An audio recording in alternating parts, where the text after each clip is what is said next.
Hello, and welcome to our study in the book of the Song of Solomon. We began our study last week, noticing that we are going to be looking at this book simply literally as it is written, taking an approach that I first became acquainted with through the teaching of Brother Homer Haley. And we are using his outline and he, in collaboration with other commentators that he researched, we are looking at their breakdown of speakers as we read through the book and simply look at this poem as it is presented somewhat in a four-part play, if you will. It is an unfolding of events that dramatizes the value of true love. Last week, as we began our discussion in the book of Song of Solomon, we see the setting beginning in the royal tents of Issachar. And Solomon sees here this beautiful Shulamite girl that he wants to bring into his harem, if you will, and to persuade her to basically fall in love with him. And so he brings this girl to his chambers and begins to woo her, talking about how beautiful she is and the promises that he could make of the wonderful clothes she could wear and the wonderful house that he could build for her. And he helps her to understand that there are all kinds of advantages that could be found if she would indeed fall in love with him. And he does many things to flatter her and to get her attention.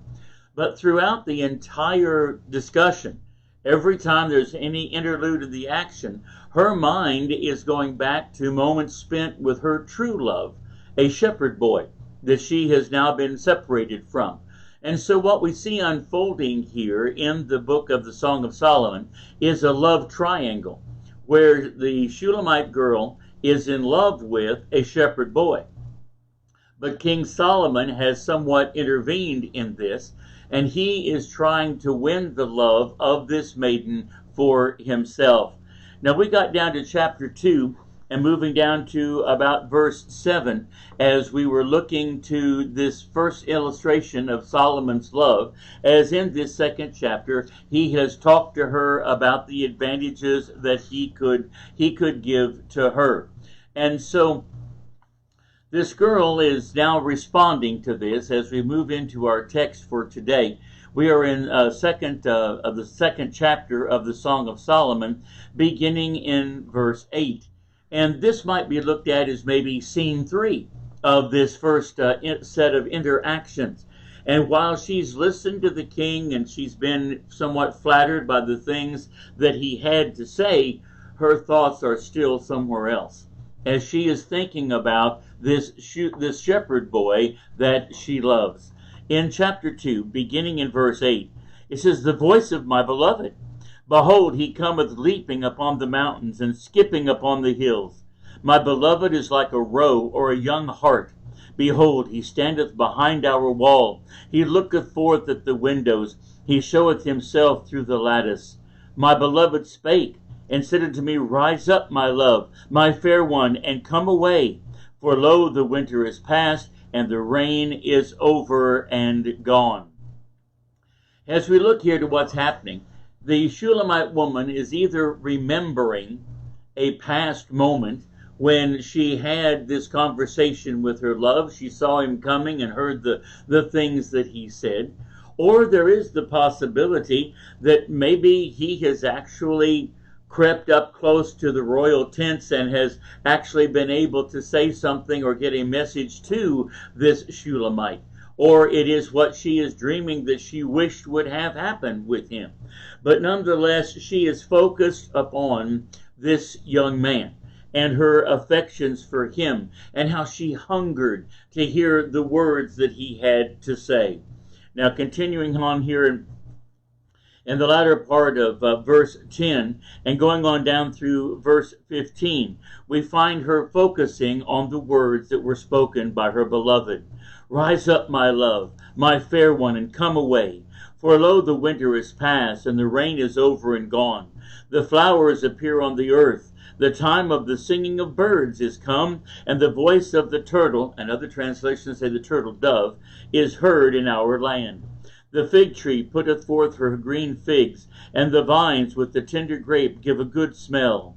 Arise, my love, my fair one, and come away. O my dove, thou art in the cleft of the rock, in the cleft places of the stairs. Let me see thy countenance, let me hear thy voice, for sweet is thy voice, and thy countenance is comely. Other translations talk about what he is saying here in verse 14. He says, O my dove, thou art in the clefts of the rocks, in the secret places, and the old King James says stairs. But if we look at other translations dealing with this, it's the idea of the cliffs. Let me see thy countenance, or let me see thy beauty. Let me hear thy voice, for sweet is thy voice, and thy countenance is comely. So here we find her reminiscing, or possibly even hearing, the voice of her shepherd boy, and how he is begging her to come away with him, to spend some time with him, that the nature is in full bloom, things are beautiful outside, how much she would add to that beauty, and how much he would enjoy being able to be with her. That's what the Shulamite is focusing on. All of those flattering promises made by King Solomon were heard and were listened to, but they did not arouse the passion and did not touch the strings of her heart like memories would of being with her beloved. In verse 15, we find it being a little complicated, where it says, Take up the foxes, the little foxes that spoil the vines, for our vines have tender grapes.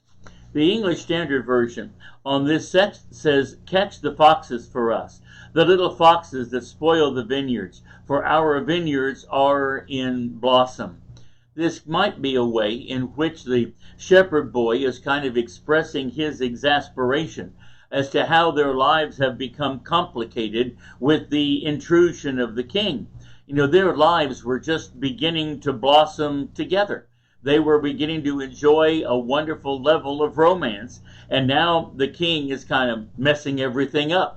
The king is trying to take his love away from him, and he simply wishes that these problems, referred to here as the little foxes that spoil the vines, that these problems would just go away.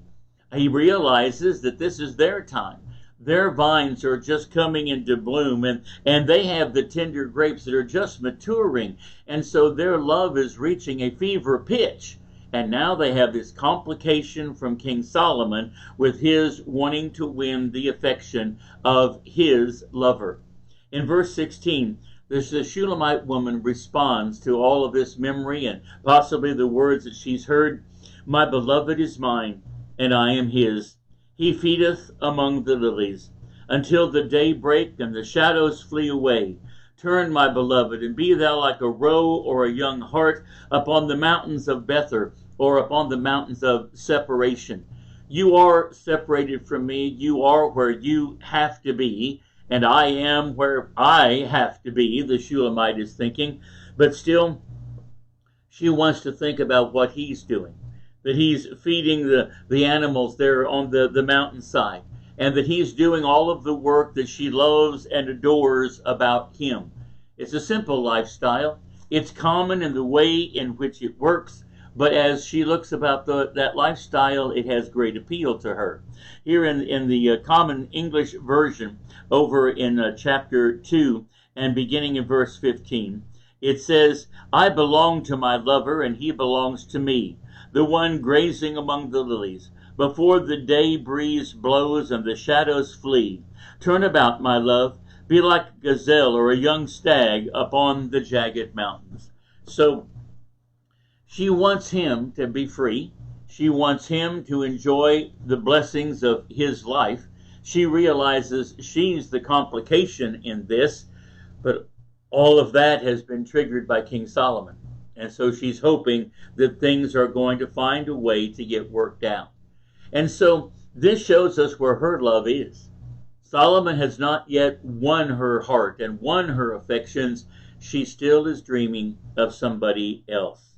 Well, in the first few verses of chapter 3, we now move into what would be the Shulamite's dream. She's thinking about her lover and about time with her beloved shepherd boy. She says, By night on my bed I sought him whom my soul loveth. I sought him, but I found him not. I will rise now and go about the city and the streets, and in the broad ways I will seek him, whom my soul loveth. I sought him, but I found him not.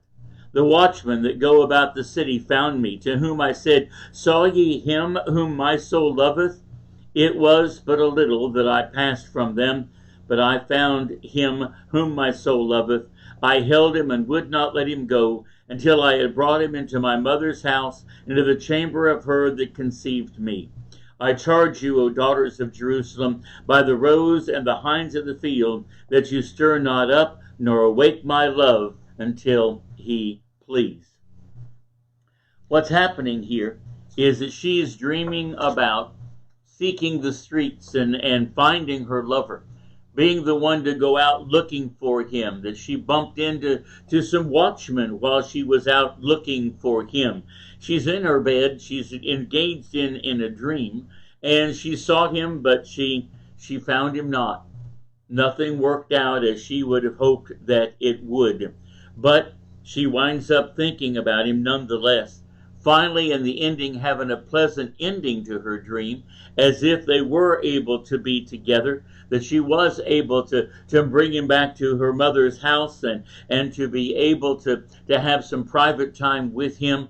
All of that was the pleasant ending to the dream that she had. And she gave the challenge to the daughters of Jerusalem, that you stir not up or awake my love until it pleases.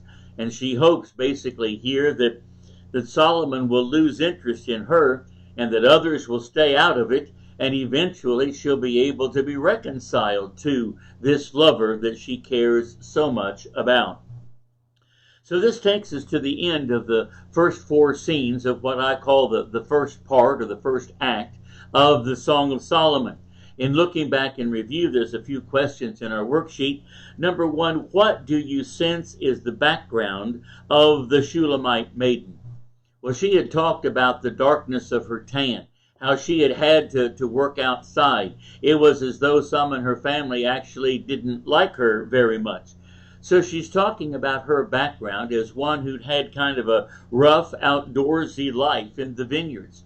Maybe even working in vineyards that belonged to King Solomon, but nonetheless it was their source of livelihood. And so she was in that setting and doing that work, it appears, when Solomon spotted her and was enthralled with her beauty. And so that answers question 2. What attracted Solomon to her? It was her beauty. The daughters of Jerusalem help to supply that information for us as they talk about how comely she is, how beautiful she is. And then Solomon as well in chapter 2, the outset of it, compliments how beautiful she is, and he enjoys looking at her. So then he tries to win her heart. And in this first interchange between them, he talks about fancy clothes and garments and jewelry that he could give her that would make her look so dazzling, and she would just be so beautiful. That he could build for her houses that had walls of cedar and the beams would be of fir. They would be beautiful palace-like structures that she could dwell in. Far much more than she would ever have been able to enjoy at the providings of her shepherd boy lover. But Solomon here is showing all the wonders that he could provide if she would but fall in love with him. But in question 4, throughout Solomon's overtures of love, what is the maiden actually thinking about? Well, it's about her love for her shepherd boy. She's thinking about what's he doing? Where is he? We've had wonderful moments together. I remember the fragrance. I remember how good he looked. And so she's dwelling on all of those things and her love for her shepherd boy. And Solomon's overtures are just kind of like noise in the background.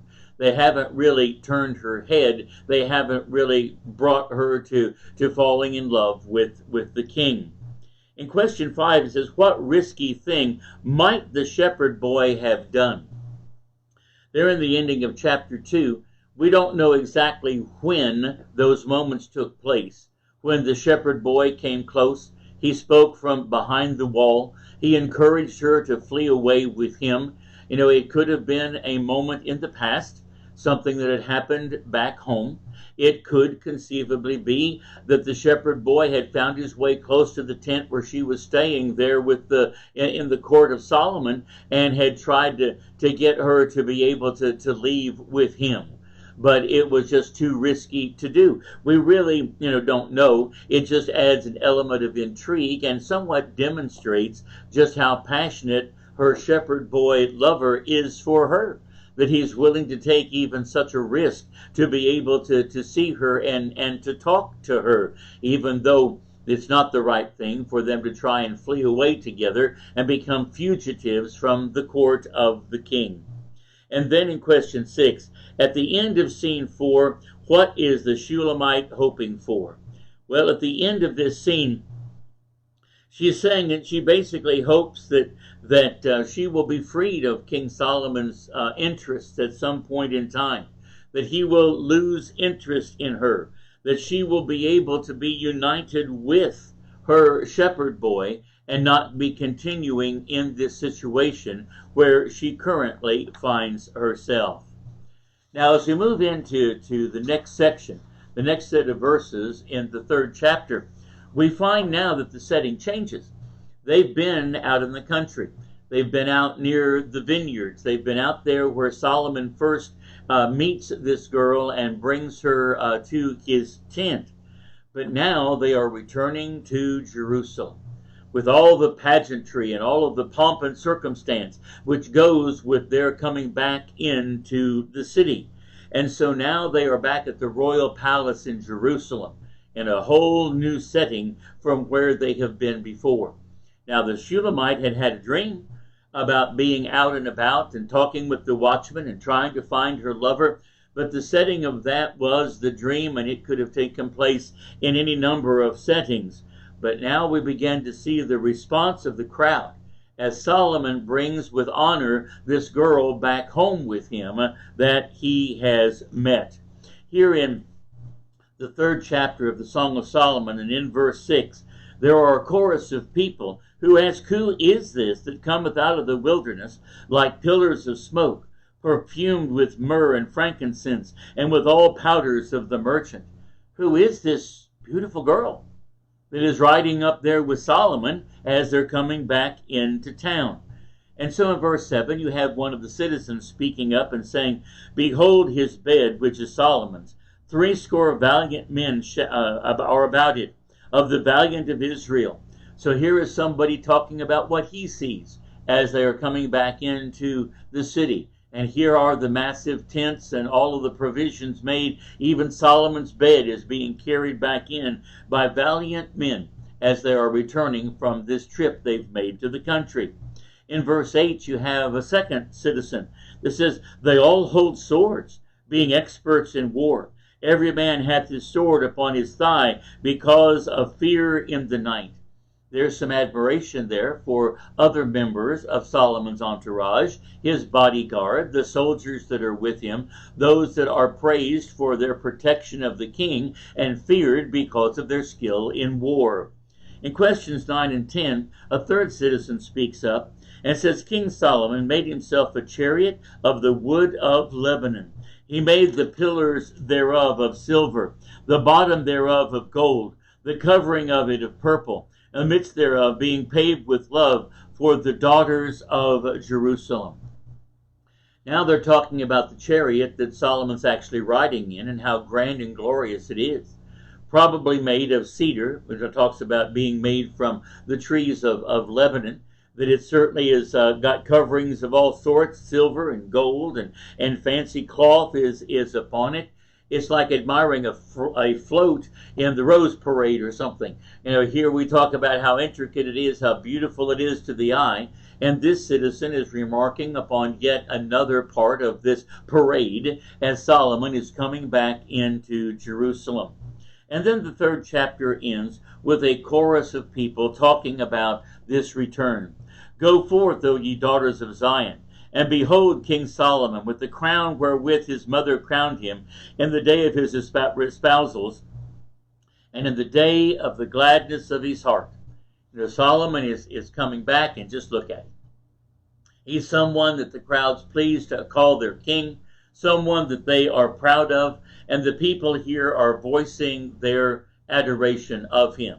So here we see in what is actually what I call the only act in scene 2, is the moving of the king and the Shulamite girl from the country tents at Issachar back to Jerusalem and to the palace.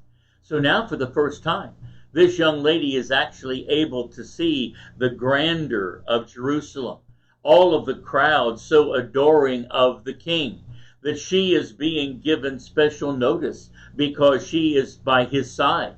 And so she has a lot of things that are coming before her that could turn her attention, kind of help her realize how special she is being treated, how special she is in the sight of the king, and that the people of the kingdom do not reject her, but rather they're glad to have her in their city and amongst their company.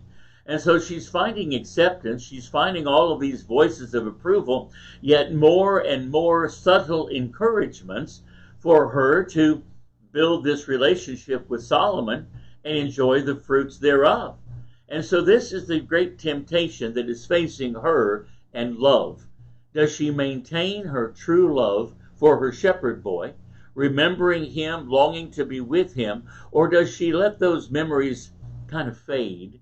And now she turns her attention to the new opportunities and to the new things that could be hers if she would simply acquiesce to the request of the king and become his wife. Can she trade one love for another? Is she going to be able to forget all of those precious moments from the past, moments that had impacted her life so greatly? And now is she going to develop some great thirsting for change and a thirsting to be somebody and to be acknowledged as a beautiful wife to the king of Israel? What's she going to do? She's caught kind of betwixt and between here, and we will see as we continue on in our study of the Song of Solomon what decision she reaches as she has to weigh all of this out, and as she listens to yet more of the overtures of love that Solomon is going to make to her now that they have come to the city of Jerusalem. Well, thank you for joining us today as we move further through our study in the Song of Solomon. We look forward to joining with you next week as we continue our study. Thanks for being with us today. I'm Dale Robbins from the Eubank Church of Christ, and we'd love to have you study and be with us anytime that you can. Thank you. Goodbye.